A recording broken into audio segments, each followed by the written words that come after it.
कि nature of ligand कैसे affect करता है stability of transition metal complexes. इसमें हमारे पास ये अलग अलग फैक्टर्स होते हैं जिसके ऊपर डिपेंड करता है मेटल कॉम्प्लेक्स की स्टेबिलिटी। फर्स्ट है जैसे charge and size of the ligand, second है बेसिसिटी ऑफ लिगेंड, थर्ड है back bonding capacity of ligands, then steric effects of the ligand. Hello everyone, welcome back to my YouTube channel. I hope you all are doing well. Today we are going to continue the series for metal ligand equilibrium solution, and our today's topic will be factors affecting the stability of metal complexes. Dipole movement, special configuration, chelating effect, macrocyclic effect and concentration of ligand. तो ये सब हम one by one करके पढ़ेंगे। First factor है हमारे पास charge and size of the ligand. So charge and size of the ligand कैसे अफेक्ट करेगा? देखो, जितना छोटा लिगेंड होगा उतना ज़्यादा स्टेबल मेटल कॉम्प्लेक्स फॉर्म करेगा वो। Smaller size ligands are expected to form more stable complexes. और ऐसा क्यों होता है? क्योंकि they can approach the metal ion very closely, है ना। तो जैसे ये हमारा मेटल है, अब जितना छोटा लिगेंड होगा वो उतनी पास आ पाएगा इसके न्यूक्लियस के, या फिर हम कह सकते हैं इस मेटल आयन के, उतनी ही ज़्यादा पास आ पाएगा, उतने ज़्यादा क्लोजली इसको अप्रोच कर पाएगा। और इसकी वजह से जो इन दोनों के बीच का बॉन्ड होगा वो स्ट्रॉन्ग होगा और ये स्ट्रॉन्ग मेटल कॉम्प्लेक्स फॉर्म करेगा। अगर लार्ज लिगेंड है, लिगेंड खुद बड़ा हो गया, तो ये एक तरह से स्टेरिक रिपल्शन भी तो क्रिएट करेगा ना यहाँ पे। तो इसलिए स्मॉलर लिगेंड्स जो होंगे वो ज़्यादा स्टेबल कॉम्प्लेक्स फॉर्म कर पाएंगे देन द लार्जर लिगेंड्स। और चार्ज अगर देखो तो higher charge are expected with same trend, यानी कि जितना ज़्यादा हाई चार्ज होगा किसी भी लिगेंड पे उतना ज़्यादा वो स्ट्रॉन्ग बॉन्ड बनाएगा हमारे सेंट्रल मेटल आयन के साथ, क्योंकि वहाँ पर इलेक्ट्रोस्टैटिक अट्रैक्शन भी तो इंक्रीज हो जाएगा ना। चार्जेस अपोजिट जब एक दूसरे के क्लोज आएंगे तो वो उसको हमने बोला है इलेक्ट्रोस्टैटिक अट्रैक्शन। तो जब दो अपोजिटली चार्ज आयंस के बीच में अट्रैक्शन इंक्रीज हो रहा है, यानी कि उन दोनों का जो बॉन्ड बनेगा वो उतना ही ज़्यादा स्ट्रॉन्ग होगा। तो इसीलिए यहाँ पे ये बोला है कि higher charges are expected to form more stable complexes with. Although this trend is true only for class A metal ions. अब आप ये स्टेबिलिटी ऑर्डर देखो, यहाँ पर क्लास ए मेटल आयंस का है ये वाला स्टेबिलिटी ऑर्डर। तो जो फ्लोरीन है वो क्योंकि सबसे स्मॉलेस्ट है साइज में, क्योंकि जब आप डाउन द ग्रुप जाते हो तो साइज इंक्रीज होता है ना, तो ये लार्जेस्ट हो गया। तो क्लास ए मेटल आयंस के लिए हमने ये पढ़ा है कि जो स्मॉलर होगा, जितना ज़्यादा लिगेंड उतना ज़्यादा स्टेबल कॉम्प्लेक्स फॉर्म करेगा। तो इसलिए ये स्टेबिलिटी ऑर्डर है क्लास ए मेटल आयंस के लिए। लेकिन अगर आप क्लास बी मेटल आयंस के लिए देखोगे तो जो लार्जर लिगेंड है वो ज़्यादा स्टेबल कॉम्प्लेक्स फॉर्म करेगा with class B metal ions. जो क्लास बी मेटल आयंस होते हैं वो सॉफ्ट एसिड्स होते हैं। तो सॉफ्ट एसिड्स हमने पढ़ा था जब हमने मेटल्स का हम फैक्टर्स पढ़ रहे थे कि जो सॉफ्ट एसिड्स हैं वो सॉफ्ट बेसिस के साथ स्ट्रॉन्ग बॉन्ड बनाते हैं और हार्ड एसिड्स हार्ड बेसिस के साथ, यानी कि लाइक डिजॉल्व लाइक टाइप में होता है ये प्रिंसिपल। ये class B metal ion soft acids होते हैं। ये जो लार्ज साइज लिगेंड होगा ये सॉफ्ट बेसिस होते हैं, ठीक है। तो इसलिए ये इसके साथ ज़्यादा स्ट्रॉन्ग बॉन्ड बनाएंगे। और ये रिवर्स ऑर्डर आता है हमारे पास stability order for class A and class B metal ions. I hope आपको ये समझ आएगा। और ये भी रीज़न हो सकता है क्योंकि जो क्लास बी मेटल आयंस होते हैं ये कोवेलेंट बॉन्ड फॉर्म करते हैं। तो कोवेलेंट बॉन्ड ये ज़्यादा स्टेबल फॉर्म कर पाएंगे with larger ligands than with the smaller ligands, ठीक है। सो ये हो गया charge and size of the ligands वाला फैक्टर। नेक्स्ट है हमारे पास basicity of the ligand. Basicity of the ligand कैसे अफेक्ट करेगा मेटल कॉम्प्लेक्स की स्टेबिलिटी को? So with increase in the basic nature of the ligand, जैसे जैसे बेसिसिटी बोल सकते हो आप, जैसे जैसे बेसिसिटी इंक्रीज होगी जो स्टेबिलिटी होगी मेटल कॉम्प्लेक्स की वो भी इंक्रीज होगी। और ऐसा क्यों होता है? क्योंकि देखो, लीगेंड बेसिक होना, बेसिक मतलब आपने पढ़ा होगा कि जो बेसिक कैरेक्टर है वो हम डिफाइन करते हैं कि कितना इजीली वो इलेक्ट्रॉन्स को डोनेट कर पा रहा है, जो हमारा बेस की तरह काम कर रहा है कोई भी लीगेंड। सो जितना ज़्यादा इजीली वो लोन पेयर को डोनेट कर पाएगा उतना ज़्यादा स्टेबल कॉम्प्लेक्स फॉर्म करेगा, है ना। अगर वो इलेक्ट्रॉन्स ही नहीं डोनेट कर पा रहा लिगेंड तो वो स्टेबल कैसे कॉम्प्लेक्स फॉर्म कर सकता है मेटल के साथ? क्योंकि मेटल को तो इलेक्ट्रॉन्स चाहिए। अब मेटल उसी के साथ तो ज़्यादा स्टेबल कॉम्प्लेक्स फॉर्म करेगा ना जिसकी लोन पेयर डोनेशन एबिलिटी ज़्यादा होगी। सो यही बोल रखा है यहाँ पे कि NH3 should be a better ligand than H2O which in turn form more stable complex than HF। अब ऐसा क्यों है? क्योंकि देखो, आपको पता है कि जो इलेक्ट्रोनेगेटिविटी है, इलेक्ट्रोनेगेटिविटी ऑर्डर जो होता है वो फ्लोरीन का सबसे ज़्यादा होता है, फिर ऑक्सीजन और फिर नाइट्रोजन। यानी कि जब ये ज़्यादा इलेक्ट्रोनेगेटिव है फ्लोरीन तो ये इलेक्ट्रॉन्स डोनेशन जो इसकी एबिलिटी है वो कम है, इलेक्ट्रॉन डोनेट कम कर पाएगा। तो इन दोनों के कंपैरिजन में, यानी कि NH3 और H2O के कंपैरिजन में लेस स्टेबल कॉम्प्लेक्स फॉर्म करेगा। और नाइट्रोजन क्योंकि ये लीस्ट इलेक्ट्रोनेगेटिव है इन तीनों के कंपैरिजन में, तो ये लोन पेयर ईजिली डोनेट कर पाएगा। तो ये इजीली डोनेट कर पाएगा तो ज़्यादा स्टेबल कॉम्प्लेक्स फॉर्म करेगा। यही यहाँ पे लिखा हुआ है. And this trend is very strong for alkali metals, alkaline earth metals, 3D transition, series lanthanides and actinides. The stability order for metal complexes of a bivalent transition metal is this. वही है कि fluorine जो है वो सबसे ज़्यादा electronegative है, इसलिए लेस स्टेबल कॉम्प्लेक्स फॉर्म करेगा. नाइट्रोजन लीस्ट इलेक्ट्रोनेगेटिव है, तो ये ज़्यादा स्टेबल कॉम्प्लेक्स फॉर्म करेगा इन दोनों ऑक्सीजन और फ्लोरीन के कंपैरिजन में. नेक्स्ट फैक्टर आता है हमारे पास बैक बॉन्डिंग कैपेसिटी. अब आपको पता है कि बैक बॉन्डिंग एक स्ट्रॉन्ग बॉन्डिंग है ना. स्ट्रॉन्ग बॉन्डिंग ऑलरेडी, जब आपको पता है कि बैक बॉन्डिंग एक स्ट्रॉन्ग बॉन्डिंग है, तो कोई भी लिगेंड जो बैक बॉन्डिंग शो कर रहा है वो ऑफकोर्स एक स्टेबल मेटल कॉम्प्लेक्स फॉर्म करेगा, है ना, in comparison to those ligands जो जिनके पास बैक बॉन्डिंग कैपेसिटी नहीं है. तो वही है ये फैक्टर कि the ligands such as CO, Cn negative, PR3NO, alkenes and alkynes have special ability to form pi bonding with the central metal ion and these form more stable complexes than the others. ठीक है, ये यहाँ पे back bonding capacity दिखाई हुई है metal carbonyls में. ये मेटल है, M से हमने रिप्रेजेंट कर रखा है, और CO आपको पता है डबल बॉन्ड आता है बीच में, तो यहाँ पर ये बैक बॉन्डिंग शो कर रहा है. ठीक है, इसलिए ये ज़्यादा स्टेबल कॉम्प्लेक्स फॉर्म करेगा उन लिगेंड्स के कंपैरिजन में जो जिनके पास बैक बॉन्डिंग कैपेसिटी नहीं होती. नेक्स्ट फैक्टर आता है हमारे पास steric effects of the ligands. अब हमें ये भी पता है कि जितना बड़ा लार्जर लिगेंड जो होगा वो स्टेरिक रिपल्शन ज़्यादा क्रिएट करेगा, है ना. तो स्टेरिक रिपल्शन ज़्यादा क्रिएट करेगा तो उससे क्या होगा कि जो मेटल है उसके पास वो इजीली अप्रोच नहीं कर पाएगा मेटल को. मेटल के साथ जो अप्रोच है उसकी वो उतना इजीली नहीं हो पाएगा और इसकी वजह से ये लेस स्टेबल कॉम्प्लेक्स फॉर्म करेगा, है ना. सो यही रीज़न है कि जो metal complexes with the bulky groups are usually less stable due to weakening of metal ligand bond arising from the steric hindrances. जितना लार्ज साइज होगा लिगेंड का वो उतना ज़्यादा स्टेरिक रिपल्शन क्रिएट करेगा या फिर स्टेरिक हिंड्रेंस क्रिएट करेगा, और इसकी वजह से वो मेटल के पास इजीली अप्रोच नहीं कर पाएगा और ये बॉन्ड भी वीक होगा, है ना.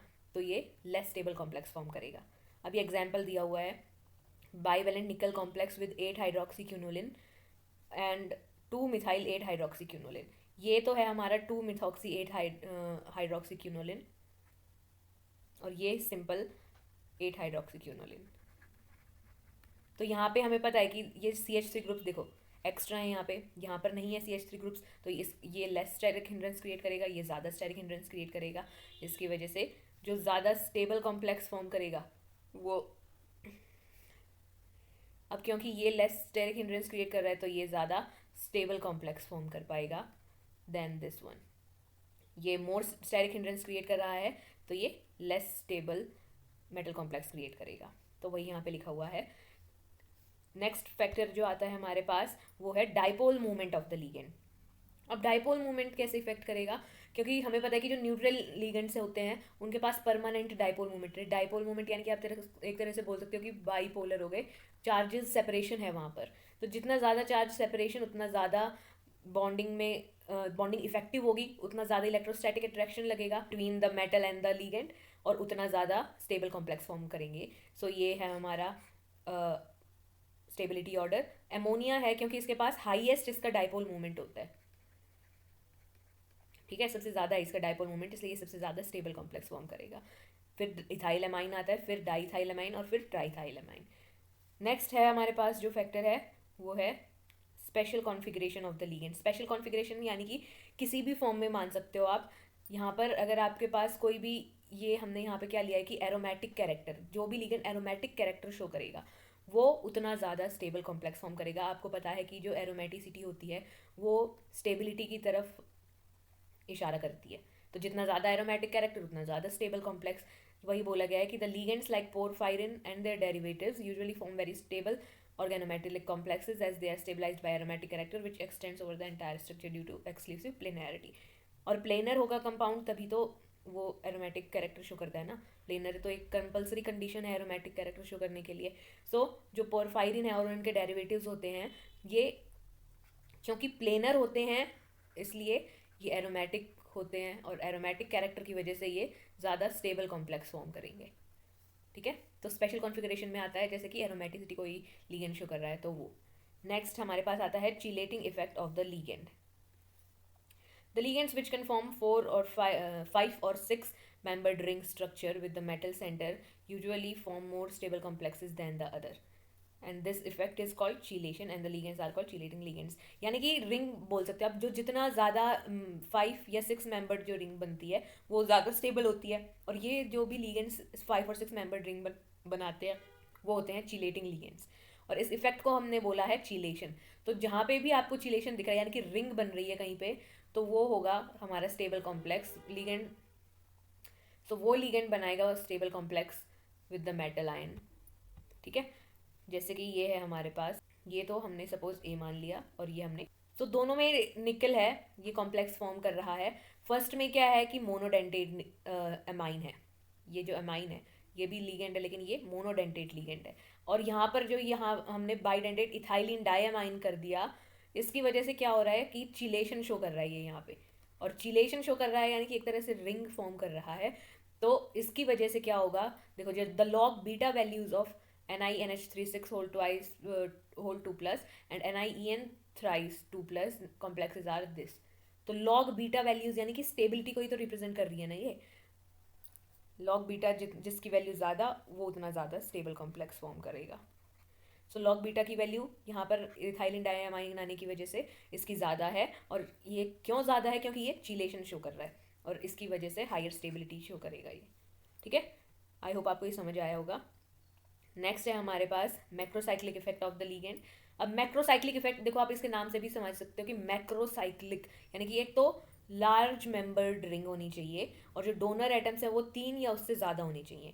सो इसको हम मैक्रोसाइक्लिक इफेक्ट बोलते हैं। यहाँ पर देखो कितनी मेंबर्ड रिंग है ये, 1 2 3 4 18 क्राउन यहाँ पे लिखा हुआ है ना, 18 क्राउन 6 इसका नाम है।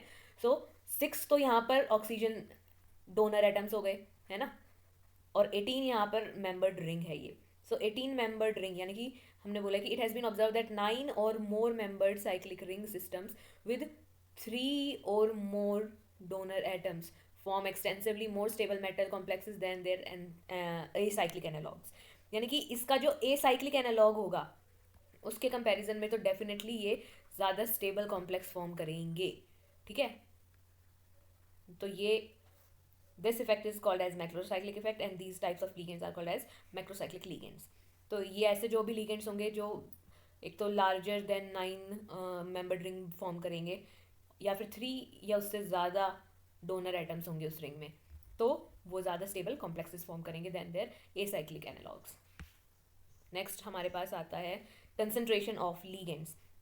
अब ये तो ऑब्वियस हो गया कि अगर कंसंट्रेशन ज़्यादा है लिगेंड की तभी तो वो ज़्यादा स्टेबल कॉम्प्लेक्स फॉर्म कर पाएगा ना, अगर कंसंट्रेशन ही कम है तो मेटल के साथ अच्छे से बॉन्ड कैसे बना पाएगा। तो sometimes complexation occurs at only high concentrations of the ligands, otherwise solvent molecules tend to bind the metal ion more perfectly. क्या होता है, जैसे ये एग्जांपल के थ्रू देखेंगे हम, कोबाल्ट यहाँ पर SCN के साथ बॉन्ड बना रहा है थायोसाइनाइड के साथ, तो थायोसाइनाइड अगर लेस कंसंट्रेशन में प्रेजेंट होगा तो क्या होता है कि कोबाल्ट के साथ वाटर बॉन्ड बनाना शुरू कर देता है। वो थायोसाइनाइड के साथ तभी बॉन्ड बना पाएगा जब हाई कंसंट्रेशन में SCN नेगेटिव प्रेजेंट होगा। अगर लो कंसंट्रेशन में SCN नेगेटिव प्रेजेंट है तो ये पिंक कलर का सब्सटेंस बनेगा, क्योंकि यहाँ पर कोबाल्ट सॉल्वेंट यानी कि वाटर के साथ बॉन्ड बनाना शुरू कर देता है। तो ये बोला गया है कि कई बार ऐसा भी होता है कि हायर कंसंट्रेशन पे कुछ लिगेंड्स प्रेजेंट होंगे तभी वो अच्छा स्ट्रॉन्ग बॉन्ड बना पाएंगे, नहीं तो वो जो मेटल होगा वो सॉल्वेंट के साथ बॉन्ड बनाना शुरू कर देता है, जैसे यहाँ पे हो रहा है। अब ये हमारा ब्लू कलर्ड आएगा अगर थायोसाइनाइड के साथ बॉन्ड बनाया इसने, नहीं तो पिंक कलर में ये कन्वर्ट होना शुरू हो जाता है। So for example COSCN negative exist only at high concentration of thiocyanate ions, and as we dilute the aqueous solution the blue color complex starts disappearing and pink colored become dominant। जैसे आप उसको dilute करने लगोगे, dilute कर दिया यानी कि water हमने ऐड कर दिया और उसकी SCN नेगेटिव की कंसंट्रेशन को हमने लो कर दिया। अब इससे क्या होगा कि जो पहले हमारे पास ये ब्लू कलर्ड कॉम्प्लेक्स बन रहा था ये अब पिंक कलर्ड कॉम्प्लेक्स बनने लग जाएगा। ठीक है, सो यही बोल रखा है यहाँ पे। ये था हमारा कंसंट्रेशन ऑफ लिगेंड कैसे अफेक्ट करता है मेटल कॉम्प्लेक्स को। आई होप आपको ये सारे फैक्टर्स समझ आए होंगे। हमने 1 बाय 1 करके 7 फैक्टर्स पढ़े हैं कि लिगेंड के वो कौन कौन से फैक्टर्स हैं जो मेटल कॉम्प्लेक्स को अफेक्ट करते हैं, मेटल कॉम्प्लेक्स की स्टेबिलिटी को अफेक्ट करते हैं। सो आई होप आपको ये समझ आएगा। If you have any query you can comment down in the comment box and do like share and subscribe to my YouTube channel. Thank